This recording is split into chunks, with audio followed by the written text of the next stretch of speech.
ఈరోజు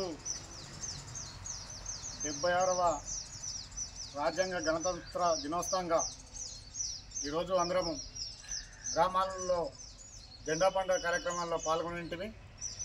ఆ జెండా కార్యక్రమాల్లో పాల్గొనడానికి వెళ్తున్నప్పుడే ఇక్కడ ఉన్న స్థానిక ఎస్ఐ గారు వచ్చి మిమ్మల్ని అరెస్ట్ చేస్తున్నాం, మిమ్మల్ని తీసుకుపోయి స్టేషన్లో కూర్చొని పెడతాం, సంతకం చేసుకోండి ఈరోజు కోరుకొని వచ్చారు. ఈ రాజ్యాంగ దినోత్సవం కూడా లేకుండా ఈరోజు నియంత్ర పాలన సాగుతున్నది. ఇది ప్రజాపాలన కాదు, నియంత్ర పాలన. ఈ పాలన ఎవరిచ్చారు?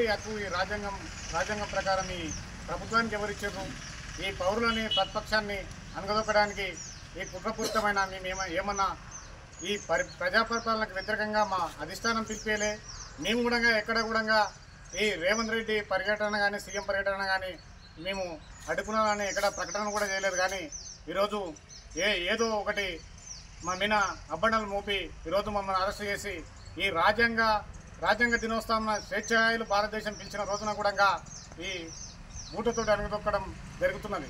ఇది ముమ్మాటికి రాజ్యాంగ విరుద్ధమని చెప్తున్నాం.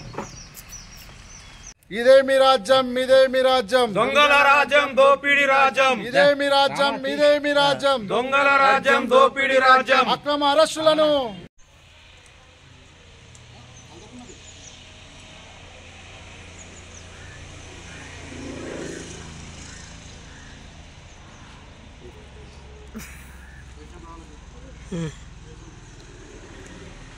బంద్